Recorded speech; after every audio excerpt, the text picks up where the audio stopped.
Welcome back to another episode of Stand on Guard. I am your host, David Krayden. We got a lot to discuss this morning. So much going on, despite the fact that Parliament's in recess till September. We'll be back to discuss those things in a couple of moments. So we are in a very precarious position in this country. We need political change, but we also need the resolve to resist.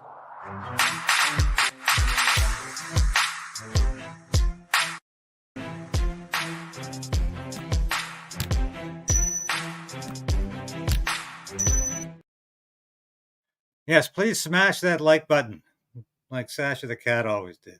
Give us a thumbs up. Become a subscriber.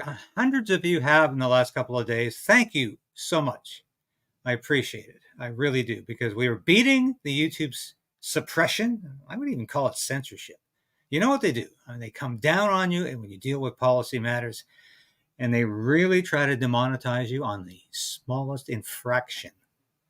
Because as we head closer to the US elections, it's going to get tougher and tougher to talk about issues, because YouTube will be censoring. YouTube favors Kamala Harris and Tim Walz in this race. They hate Donald Trump.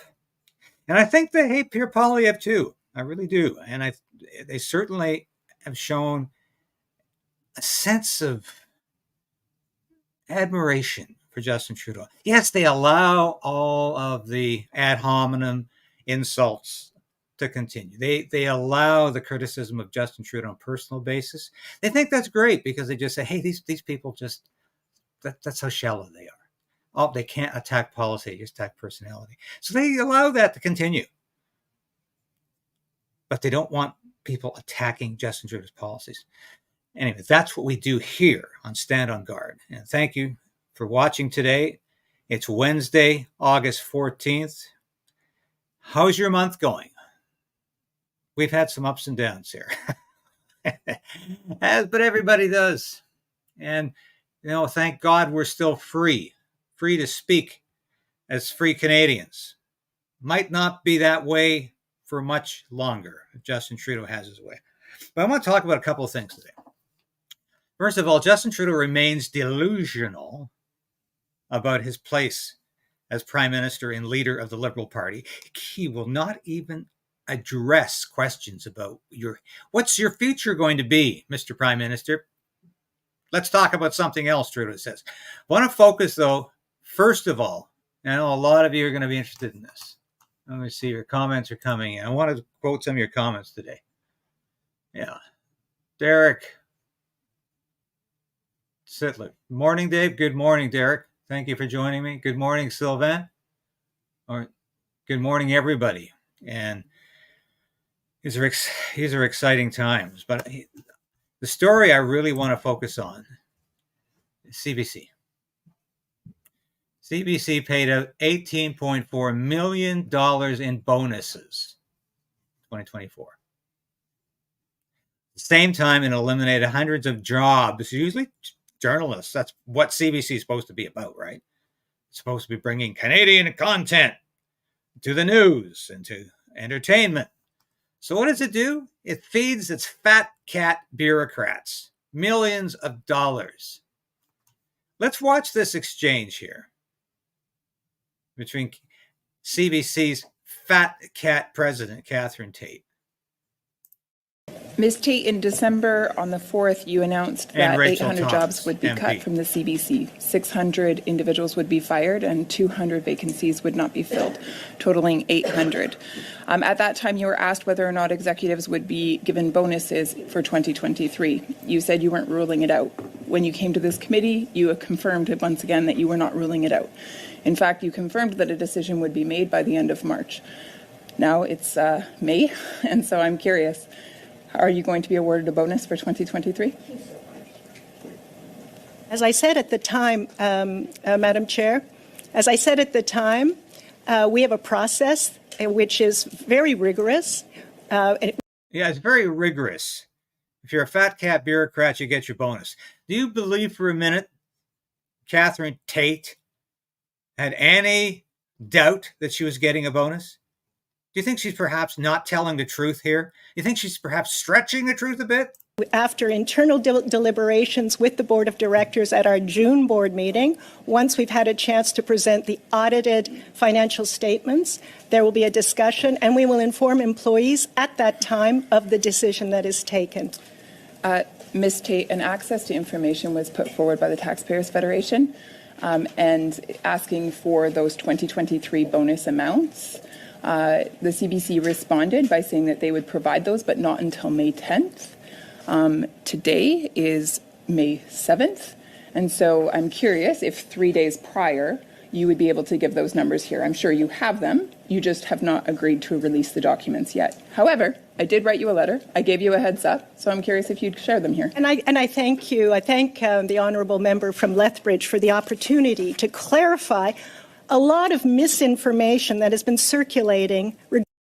Misinformation. Did you catch that? That's Trudeau's talking points. Anything that is contrary to CBC policy or government policy is misinformation.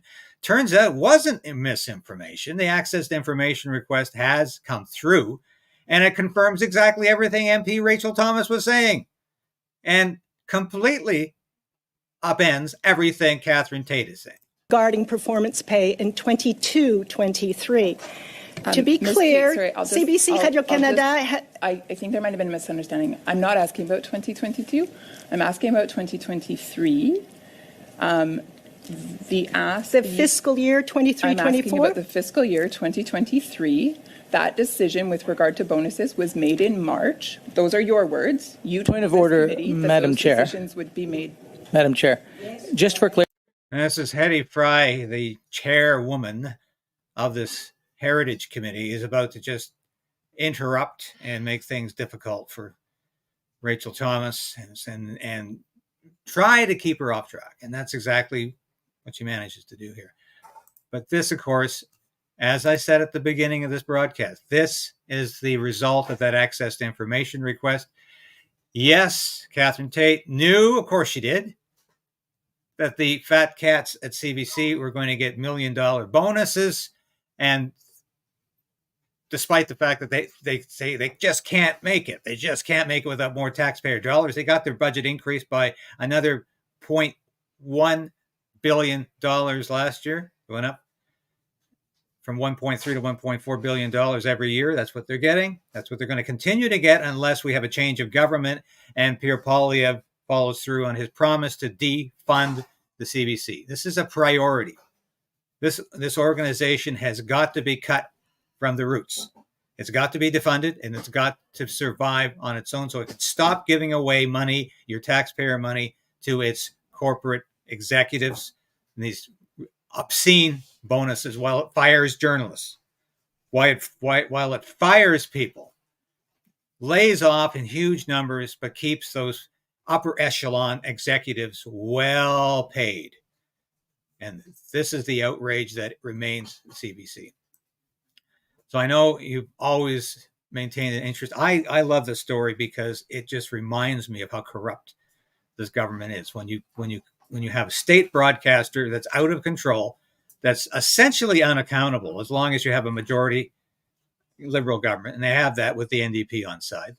And the NDP, of course, is completely in lockstep with the Liberals in terms of supporting the NDP or supporting the CBC no matter what. It's just like their commitment to Ukraine. No matter what, they're going to support CBC. And that, of course, is to your detriment. Now, I want to get on to some interesting stuff from Trudeau. He was at a Goodyear plant. And, of course, he was asked about your future, Mr. Prime Minister. Do you think he could come up with an answer? Let's have a listen here. Perhaps the caucus, you've had some time to think about this for the last 6 weeks, presumably. Can you tell me whether you're planning on implementing any changes that your caucus is looking for? Well, one of the things that we've been focused on, not just over the past few weeks, but over the past many years, is making sure we're investing in Canadians. This announcement today is a great example of how, from local MPs to ministers, we've all been working together to build a strong economy for the future at a time where Canadians are rightly concerned about this. And the conversations I have with members of my team leave me more optimistic and more focused than ever on fighting for Canadians every step of the way. We're going to continue to make sure that we're putting Canadians first in everything we do. That's the conversations I've had, and that's the commitment I've made to Canadians. Your staff, or perhaps the caucus. Yeah. You know, when Justin Trudeau starts to gulp a lot of air and almost sounds like he's throwing the words out, that he really is not aware of what he's saying. Did the reporter ask anything about how he's creating jobs for Canadians? He asked about his future. And of course, he can't answer that question. He has no desire to answer that question because Justin Trudeau is all about retaining an iron grip on power. And I'll say again, I mean, look at... Had some time to think about this for the last... Look at Doug Ford in the background there. Doug Ford never knows what to say or how to look when Justin Trudeau is fielding questions or when Justin Trudeau is in front of the microphone. Because Doug Ford knows damn well that Justin Trudeau's days are limited, either because he's going to be defeated in the next election or his caucus is going to turf him. So Doug Ford has to look like he's completely non-existent. He's completely out of it. I said yesterday, tabula rasa, which means like a stone face. Try to detect what I'm thinking. And that's what Doug Ford is doing here. And he's thinking, I really don't want to be here, but I have to be here because this is about jobs in Ontario, even though those jobs are phony jobs. This is all about EVs. And we'll get to Justin Trudeau's incredible attempt to justify electric vehicles in a minute. But Doug Ford really understands that this green energy program is a farce and fraudulent, but yet he has to look like he supports the idea of jobs no matter what. And this is politics at its worst. And you can just see the pained expression on his face occasionally before he goes back to looking like, I have no opinion about this, and we'll talk about this later. But Justin Trudeau continues to stutter and stammer. But he's asked about, and this is a great question, actually. This is a really good question, and I don't know who the reporter is. But he gets to the crux of the matter about why are we spending all of this money to bring electric vehicles companies to Canada? Why are we spending taxpayer dollars to produce these vehicles that nobody wants? Nobody's going to buy them. But Trudeau is delusional, just like he is about his leadership being fine and intact and beyond reproach. He's delusional about electric vehicles being a panacea for the future. Justin Trudeau wouldn't understand the future if he had a crystal ball. Here he is. Making decisions that are right for them. We'll continue to be there to work with them, but we're making sure that our investments go towards delivering good jobs and a good future for communities right across the country. And I can tell you that the money is still there for Umicore. None of it has been spent yet or invested in them, and we're looking forward to continuing to work with them, as I know the province is as well. Look at that smirk on his face there. Look at that smirk. Prime Minister, my question is also kind of related to Umicore. You know about their announcement last month. And also, you know that the Ford assembly plant was planning to start producing electric SUVs in 2026. Instead, now they have said that they will start producing gas-powered trucks. We know that Canada, the federal government, and also the provinces have announced. Now, notice here how uncomfortable Justin looks. He said, what? A reporter is challenging my policy on electric vehicles? Excuse me? You can't do that. And when Trudeau's finished his answer, we'll explain exactly what's going on with Ford Motors, because it's not just happening here in Canada. It's happening in the United States. And we'll get on to that in a minute. please, while I'm talking, share this broadcast with your friends and family. See, the number YouTube right now is trying to stymie our viewership. They're trying to keep the numbers down right now. So please like this broadcast, share it with your friends and family. We're going to drive those numbers up. We're going to beat YouTube censorship, because right now I can see by the numbers they're trying to suppress us. Well, let's get back to Trudeau's non-answer here. Have pledged around $50 billion investment in the EV supply chain. Recently, some concerns have been raised. Maybe Canada jumped into the market sooner than it should have. What is your thoughts on that?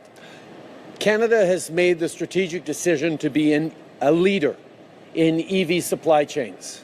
We have the critical minerals, we have the innovation, we have the manufacturing, mostly we have the workers that are drawing in investments from around the world. This is a nascent technology, a nascent industry. There are going to be challenges along the way. Anytime Justin Trudeau wants to describe something that is bad, it's a challenge. Of course, this is more than a challenge. People are not buying these electric vehicles. People don't want to buy these electric vehicles because they don't work in January, February. And you can't, even if you can find a recharging site, it's not going to recharge your car.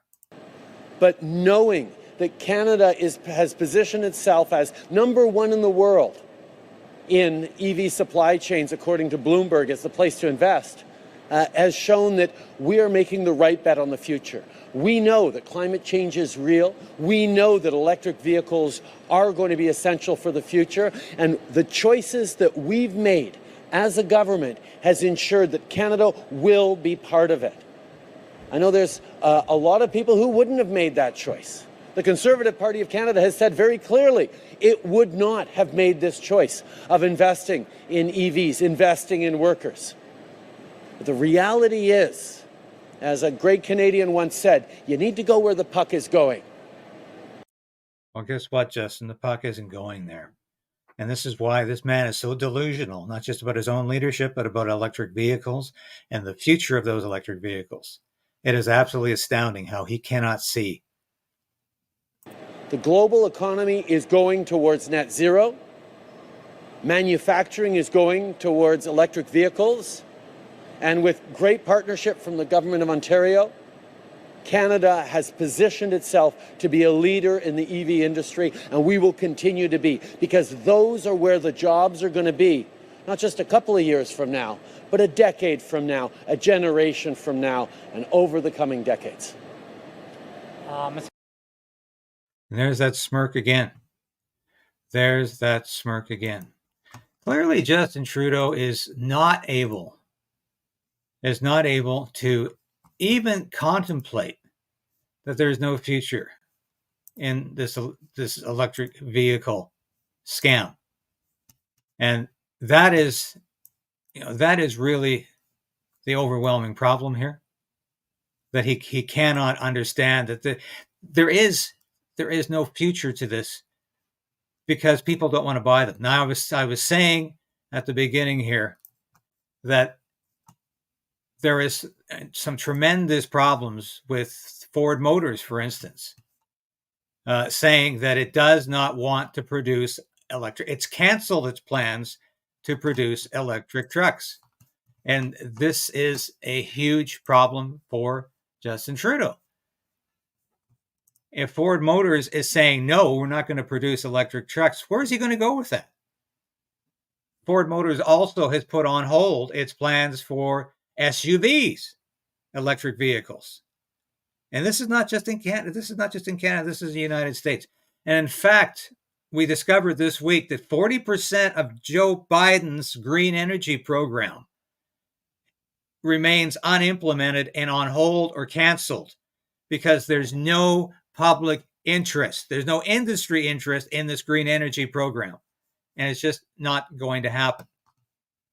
And that is indicative of where this is going for Justin Trudeau. Can he see that? Can he understand it? No, and he doesn't want to, because that is not what he's about. I want to touch on a few other stories here. I found this absolutely, I'll get to the Freedom Convoy in a minute. I found this fascinating here. This former progressive conservative calls Pierre Poilievre terrifying. And he started a new political party called the Canadian Future Party. What the hell is that? That's all. Yes, all we need is another liberal woke party in this country. That's exactly what this is going to be. And of course, the story suggests this is a moderate, middle of the road party as an alternative to the polarization that's occurring in this country. Well, the polarization that's occurring in this country is between idiocy and common sense.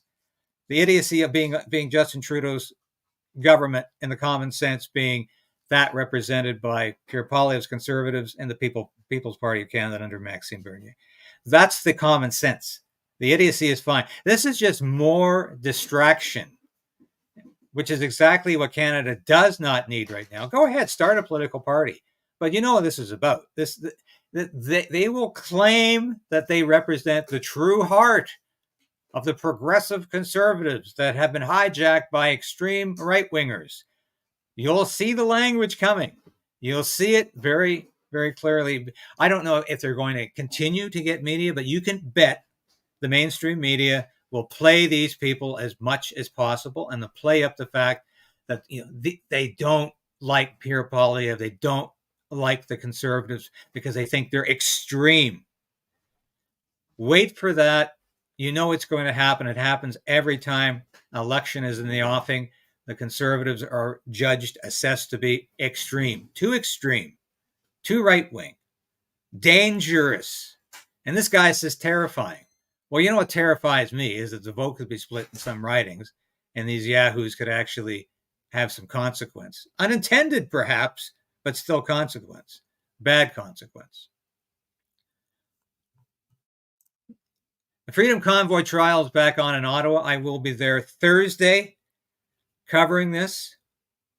And interesting yesterday because we've got the 3 days, Tuesday, Wednesday, Thursday, are the closing statements from first the Crown and then the defense. Now, I've talked to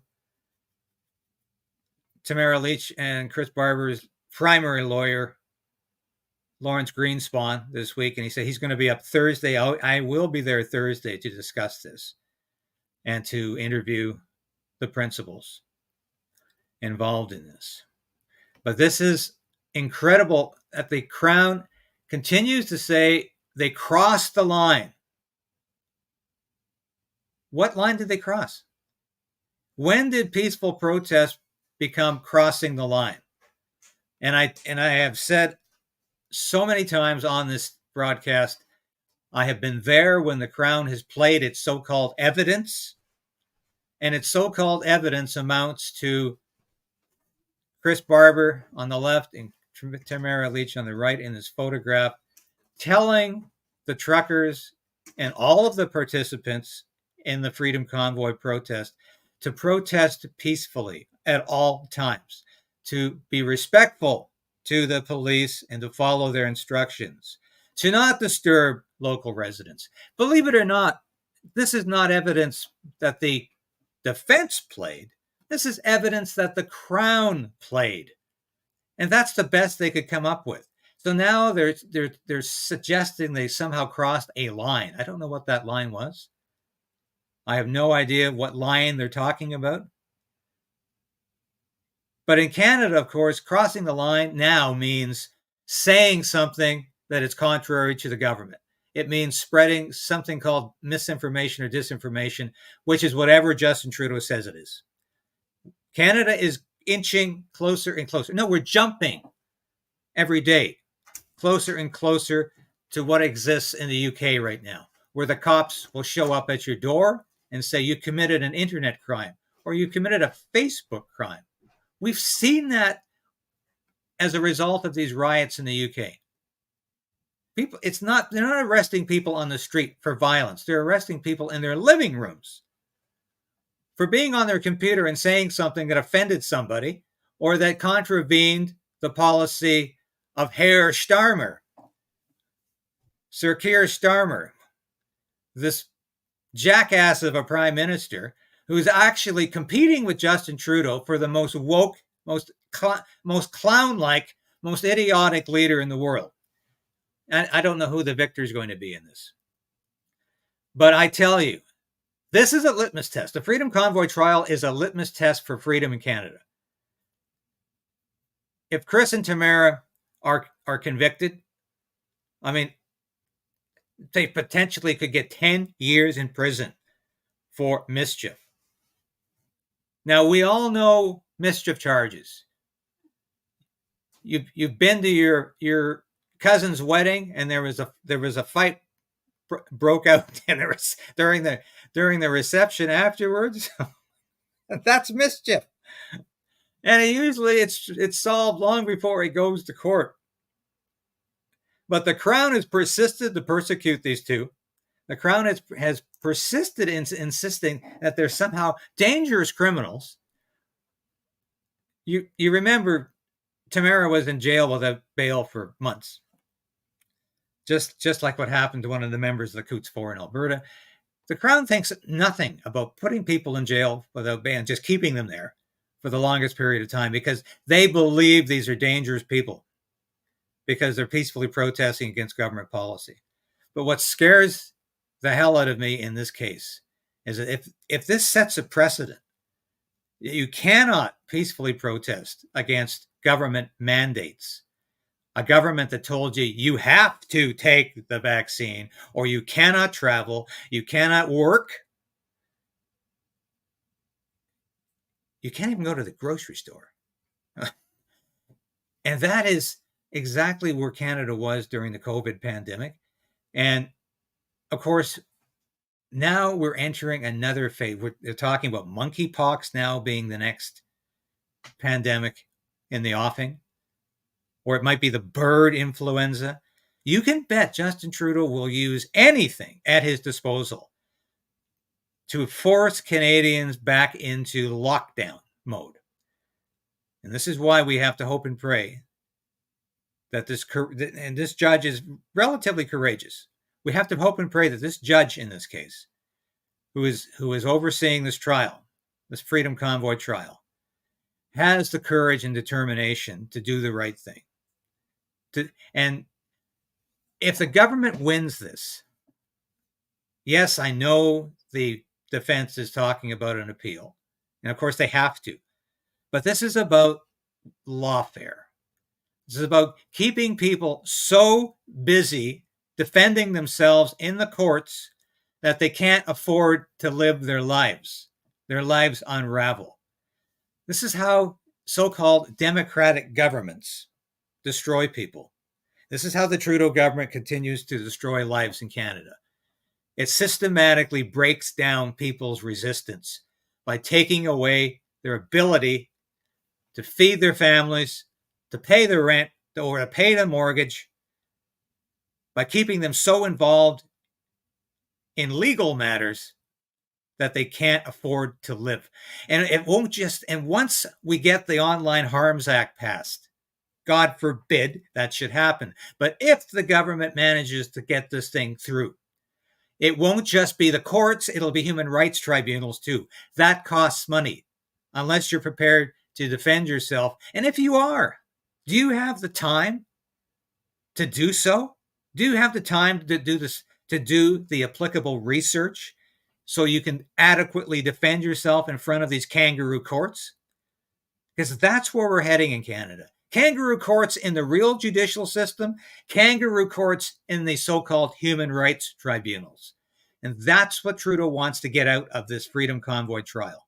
He wants control. He wants this to be an example. He wants people to look at this and say, hey, when we have the next pandemic, which is surely coming as 10 dimes make a dollar, it's coming. Trudeau wants you to say, is it worth it for me? Is it worth it to my family for me to go out on a limb to take that chance? Can I do that without becoming marginalized, losing my livelihood, losing my perhaps reputation because I'm destroyed by the mainstream media as a loose cannon, as a radical, as an extremist, as a right-winger? Can I afford to take that chance because that's what Trudeau is doing here. This is persecution. This is political persecution. And that's all it really adds up to. And I see, we have comments here from John Volko. Just like the UK. It is just like the UK. Except right now we don't have the cops showing up at our doorsteps asking us what we just posted on Facebook or X or YouTube. Not yet. But believe me, that's what the Online Harms Act is all about. That's what Trudeau's agenda is all about. It's about systematically breaking us down. And I think we have to remember that we can still fight this. This is why the slogan of this station is resolve to resist. We have to resolve to resist, or else we're finished. I often like to quote that great line from Casablanca, the 1942 classic film, where Victor Laszlo, the freedom fighter, the resistance fighter, played by Paul Heinrich, he's asked by Rick, the owner of the cafe in Casablanca, played, of course, by Humphrey Bogart. He's saying, why do you keep fighting? Is it worth it? Victor Laszlo responds, you might as well ask why we keep breathing. If we stop breathing, we die. If we stop fighting, the world will die. And that's why we have to keep fighting Trudeau's tyranny. We have to keep fighting for basic human rights, which means freedom of speech. Not equity, not diversity. These are distractions from real freedom. Your freedom of speech is paramount to your freedom as a Canadian, your freedom under a democratic country. You cannot have freedom without freedom of speech. And that's what Trudeau is trying to destroy with the Freedom Convoy trial. And not just freedom of speech, but freedom of assembly as well. That's what this is all about. Anyway, I've talked enough today. Thank you for joining me. I will be back tomorrow. Probably later in the day, I'm going to do a broadcast tomorrow on the Freedom Convoy trial, because that's the third day, and that's probably going to be the end of the trial itself. And they'll be back in September for a verdict. But can you believe this thing started the weekend after Labor Day, and here it is, mid-August 2024, and Labor Day 2023, of course. We're almost at a year for a mischief trial. Absolutely outrageous, absolutely ridiculous.